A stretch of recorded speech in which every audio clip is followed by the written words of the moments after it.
Hey there, comic book fans. It's Rusty again with Collector Auctions, and here I am in the car, headed to another new comic book day at Third Eye Comics in Annapolis, Maryland. Third Eye Comics is my go-to shop for new comic books in the Baltimore area, and that's not to put down any of the other LCSs. There are some great shops that I've spotlighted on this channel before, but I choose Third Eye Comics. Their Annapolis location, by the way, that's their main hub, that's their main shop. They buy so many new comics each and every week that they have all kinds of variant options, as well as a lot of different ratios each and every week if you're into that kind of thing. And I just like having those chances to be able to pick up these things like that. As you have seen on some of my previous new comic book day videos, especially when I'm on the road, a lot of LCSs don't buy as many books as Third Eye, and sometimes some of the variants that I'm looking for are just not available. So even though I'm going down later today than I normally go down, normally I'm there by 11 o'clock and I go in just as the doors are opening for the day, and I'm usually one of the first people in the door. Today it's going to be awfully late. I'm sitting here in traffic. That's why I'm going pretty slow right now, and it's going to be late. Hopefully there won't be a lot of people in there so I can do some filming, and hopefully there won't be any books that are missing that are off my list. Hopefully they haven't all been snapped up or anything. But again, Third Eye buys so many copies. That first day, chances are most of the things that I'm looking for are going to be there. So when I get down there, I will film like I normally do in the shop of all the new comic books, and then I'll come home, bag and board everything I pick up, and we'll sit down and do a little show and tell and talk about the books for this new comic book day. So stay tuned, and I'll be right back.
All right, guys, I just finished up at Third Eye Comics, picked up some of the comics I was looking for.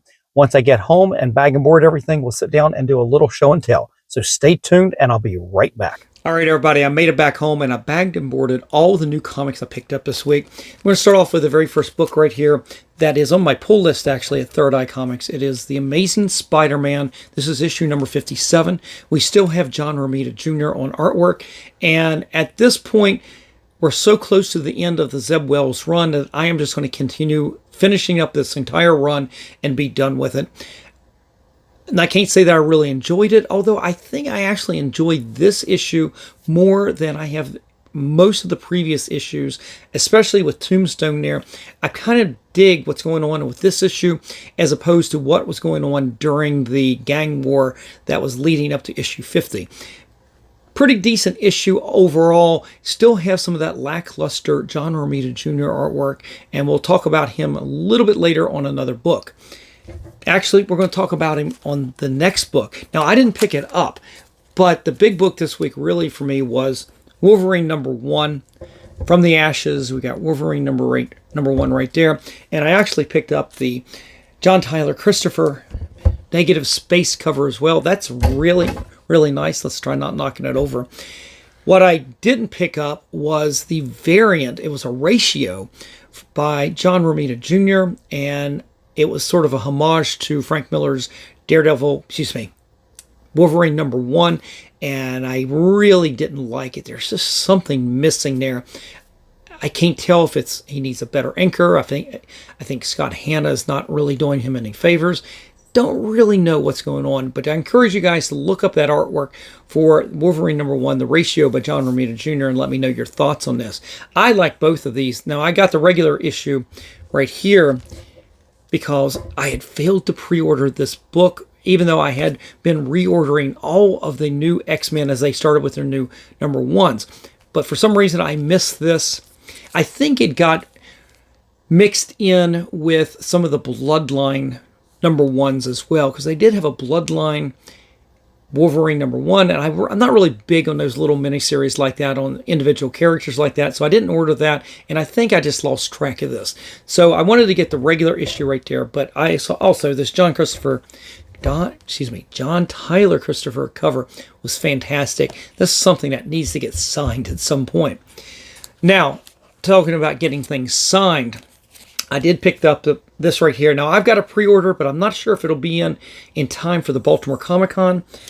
It is issue number 5 of Space Ghost, and it is the variant cover by Michael Cho. And I've been digging all of the Michael Cho covers on this series, and I've already got them bagged and boarded, ready to go to Baltimore Comic-Con. So Michael Cho is going to be there, and my plan is to get every one of these signed. Can't wait to meet him. I've met him before about a year ago at Heroes Con, and I've got some posters, some of his really good X-Men and Spider-Man artwork. I've got those hanging in the office, and I'm looking forward to getting these books signed by him. Also, speaking of getting things signed, although it's a week too late, or a few days too late, was this right here. It is the archive edition to Something's Killing Children #1. And this is a perfect reprint of issue #1. The only difference is it says right up here under #1, archive edition, right there.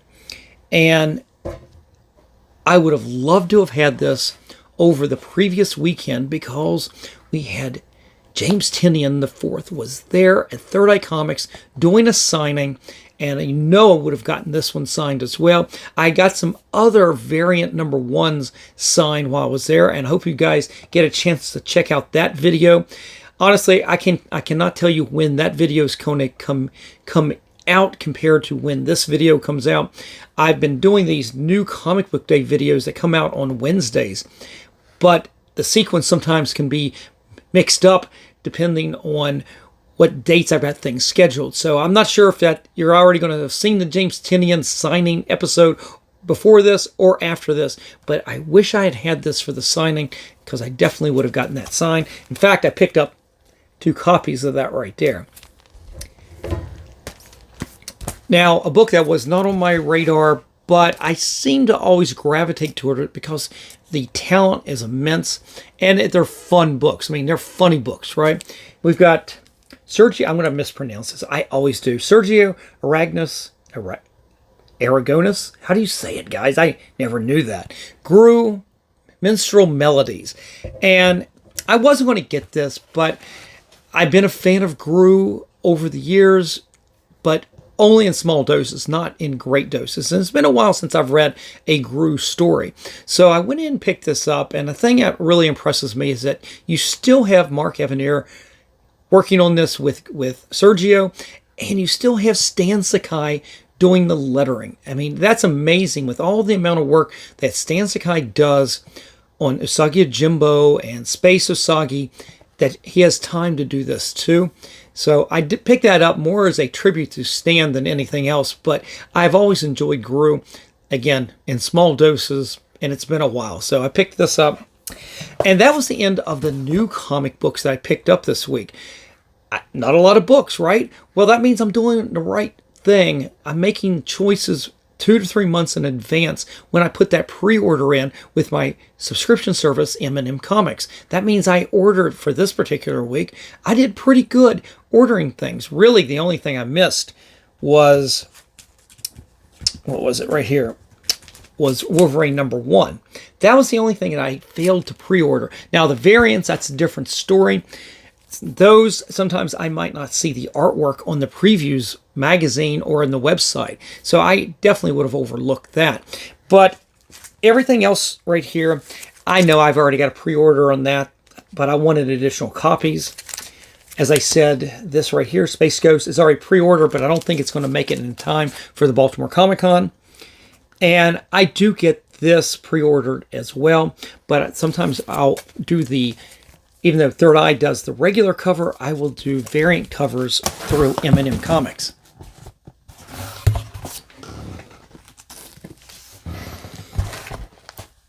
But that was not the end of the new comics that I picked up, just not new comics for this week. A couple weeks ago, a book came out, and I didn't hear a lot of fanfare for it when it came out, and I was intrigued by the artwork. And I wasn't sure of what it was going to be. I thought it was going to be more of a modern day telling. It looks like it's very futuristic, so into the future somewhat. And I think it was such an offbeat type of story. It was unexpected.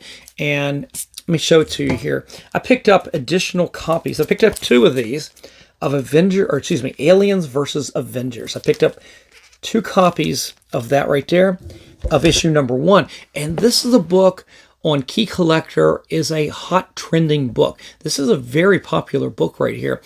You've got Jonathan Hickman writing. You've got Asad Ribic doing the artwork. And I will tell you this, the artwork is fantastic in this. It's really, really fits this style, this futuristic setting with the Avengers, some of the characters. I mean, everything really just falls into place in this book so far.